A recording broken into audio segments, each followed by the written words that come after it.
For much more, visit our website. Theology at the moment is really a very, very interesting field of study. And especially in Britain in the last 20 years or so, I think has changed enormously and changed mostly for the better. What I've seen is 2 or 3 trends, 2 or 3 movements that have quite drastically changed how theology feels. And perhaps I can go back a bit here to thinking about when I began my theological study in the 1960s.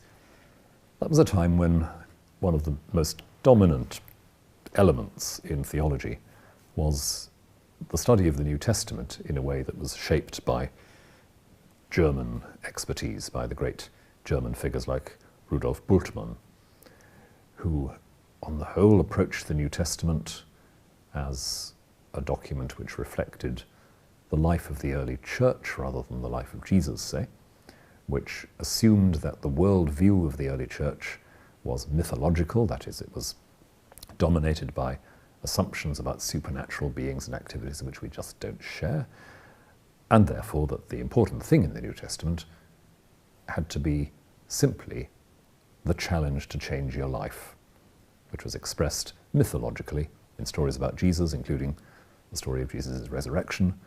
It didn't matter much whether these stories were history or not. They almost certainly weren't in Bultmann's eyes. And we were left with the challenge to step up and change, though what to was never very clear. And alongside that, in those years, I think there was a growing kind of alienation from or skepticism about some of the traditional language of the creeds. And we were all the inheritors, I guess, of books like Bishop John Robinson's Honest to God in that era.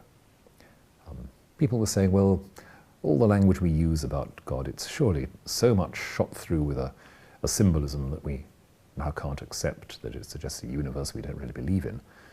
So we've got to drop the doctrinal structures and start again.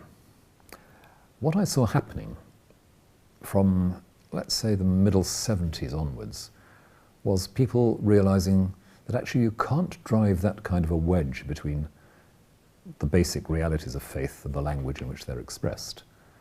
You can't strip Christianity of its imagery, its metaphors, its symbols.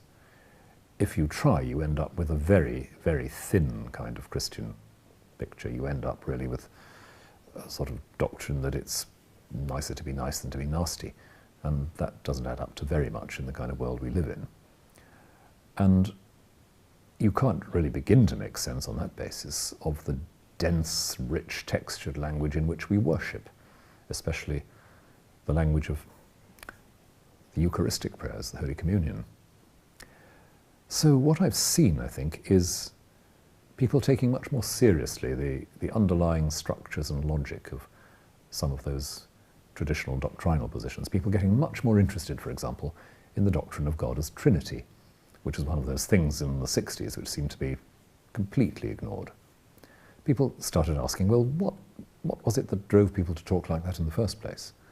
And isn't this saying something absolutely fundamental about the nature of God, that God isn't just a big individual, but is relationship eternally? Isn't that something rather crucial for us? And doesn't that tell us something about us as well as about God? So you begin to see in those years, from the mid-70s onwards, a deeper interest emerging in those classical doctrines. It helps that there's a new generation of theologians on the continent of Europe at that time. Figures like Jürgen Moltmann, whose book The Crucified God in the 70s made a huge impact on people of my age.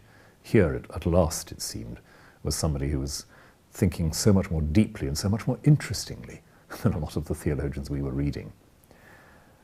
That, again, I think, produced more interest in the theology of the early church in the Middle Ages. It led many people to think again and look again at some of the Eastern Orthodox writers I mentioned earlier. And the result was, I think, that by, let's say, the late 80s, early 90s, there was quite a generation of theologians growing up who were profoundly interested in these, what I call these big picture questions. what we say about Christ, what we say about the Trinity, and, very importantly, connecting that with what we say about the Church.